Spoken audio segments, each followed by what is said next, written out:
Պարոն վարչապետ, 3 դատախազության հիմնադրման 100-ամյակին նվիրված միջոցառմանը դուք հայտարարեցիք, որ Հայաստանում արդարությունը, արդարադատությունը գտնվում են հասանել են միայն էլիտային եւ որ դա լուրջ խնդիր է։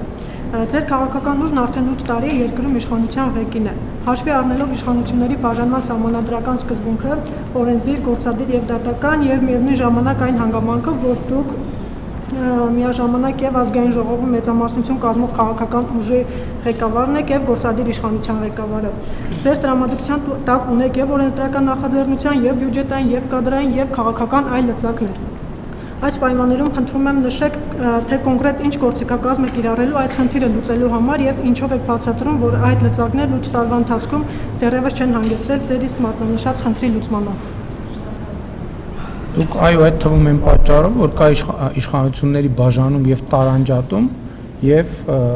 օրենսդիր եւ գործադիր իշխանությունը չեն կարող կատարել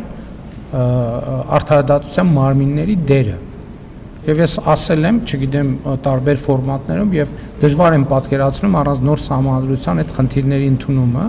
եւ նոր սահմանադրության մեջ էլ ասել եմ ինչա պետք է անել։ Նախ երթվյալ ատենականների ինստիտուտն է պետք ներդնել եւ գործող բոլոր դատավորներին պետք է տալ դատավորի պաշտոնակատարի կարգավիճակ եւ գործարկել բարեվարկության խորը ստուգման գործընթաց եւ նրանք ովքեր չեն անցել այդ բարեվարկության ստուգումը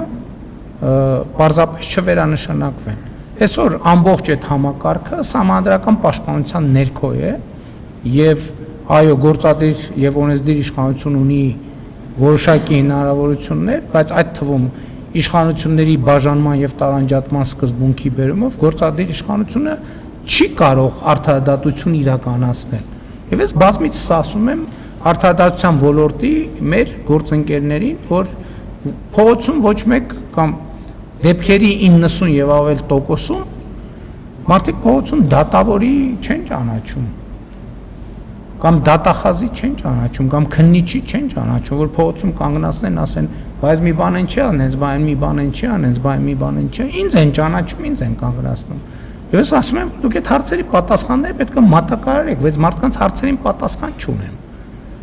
Լավ հասկացանք, մի տարի, 2 տարի, այդ նույն բանը ես եմ ասում, ինչ մենք չենք տվել կամ ինչով չենք ապահովել արդարադատության համակարգին։ Ես էլ եմ ասում, ոնց են այդ մարդիկ, ում քսակը ավելի հաստատ, ցանկացած գործով կգնա կարթարանա դատարան, ցանկացած գործով, խնդիր չունեն։ Տենց խնդիր ունեն, որ չկարենան լուծեն դատական համակարգի մեջ։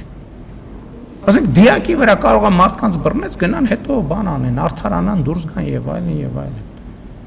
Բա էտա որ ասում եմ երրագլուխ մաֆիայի դեմ ենք պայքարում այս 8 տարիա։ Այդ թվում են պատճառով, որ ժողովրդավար ենք, սկզբունքներ ենք պահում, որ ավտորիտար ենք, տոտալիտար ենք, այդ խնդիրը չէր լինի, ասենք մեր արդարադատությունն է, սենցա։ Եվ այդ ֆունդամենտալ պրոբլեմա եւ հիմա ես կարող եմ ասել, որ արդարադատությունը, դատական համակարգը մեր ինստիտուտներից ամենաչկայացածն է, որովհետեւ հեղափոխությունը ամենաքիչն է ազդեցություն ունեցել այդտեղ, ամենաքիչը սահմանադրական բաների պատճառով, այդ թվում արգելքների պատճառով։ Հա դատարանների դռներ ենք փակել, ենք արել, բայց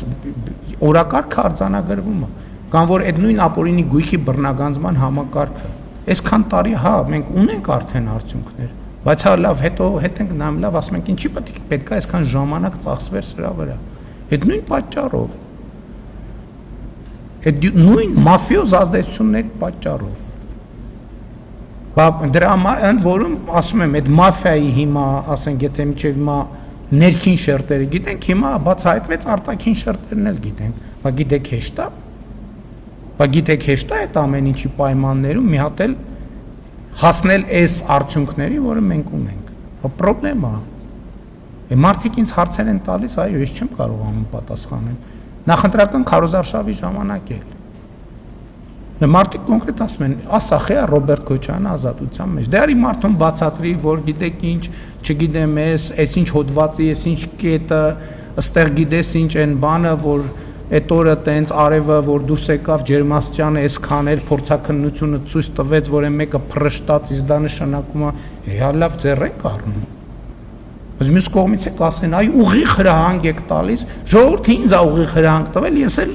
ժողովրդի ասածը փոխանցում եմ պետական ինստիտուտներին որ ի վերջո ժողովրդից եք սնվում չի կարող լինի օլիգարխիական դատական համակարգ Հայաստանի Հանրապետությունում ամեն օր ես դրա դեմ պայքարելու եմ ամեն օր բոլոր հնարավոր եւ անհնար միջոցներով մի ով ոնց ուզում է գնա թե ասեմ Ռոբերտ Քոչարյան պետք է նստի ինչի՞ եմ ասում որովհետեւ ժողովուրդն էլ ինձ է ասել մի հատ էլ մանդատ էլ տվել է